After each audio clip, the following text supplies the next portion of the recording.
சபிப்பதற்காக கூலியை பெற்றுக்கொண்டு சபிப்பதற்காக பிரயாணப்பட்டு புறப்பட்டு வந்த ஒரு மனிதனுக்குள்ளே இறங்குகிற பரிசுத்த ஆவியின் வல்லமை, சபிப்பதற்காகவே நியமிக்கப்பட்டிருக்கிற ஜனம் ஒரு நாளும் சபிக்க கூடாதபடி ஆசீர்வதிக்கப்பட்ட கர்த்தருடைய ஜனமாய் இருந்ததனால் அவன் நாக்கையே, அவன் சிந்தையவே, அவன் கண்ணையே, அவன் ஆள் தத்துவத்தையே திருப்புகிற ஒரு தேவன்.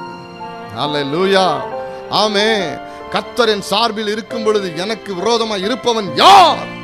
வசனம் அப்படி சொல்லுது, வசனம் அப்படி சொல்லுது. என்னை மனிதர்கள் சபித்தாலும் என்னை ஆசீர்வதிக்கிற ஒருவர் என்னோடு இருக்கிறார். இதை எனக்குன்னு சொல்லல, உங்களுக்கும் இதே சத்தியம். ஆமென். உங்கள் அந்த உலகமே சேர்ந்து சபித்தாலும் உங்களை ஆசீர்வதிக்கிற கர்த்தர் உங்களோடு இருப்பாரானால் அவர்கள் சபித்த ஒவ்வொரு சாபத்தின் வார்த்தைகளும் உங்கள் மேல் அது ஆசீர்வாதமாக மாற்றப்படும். ஆமென். இதான் உண்மை. உலகத்தில் எத்தனை மனிதர்கள் நம்மை சபிக்கிறார், தாராளமாய் பேசுவதற்கு வாயை திறக்கிறார். கர்த்தர் நம் சார்பில் இருக்கும்போது நமக்கு எதிராய் இருப்பவன் யார்? வசனம் அப்படி சொல்லுகிறது. கர்த்தருடைய ஜனத்தை ஆசீர்வதிப்பதே கர்த்தருக்கு பிரியம்.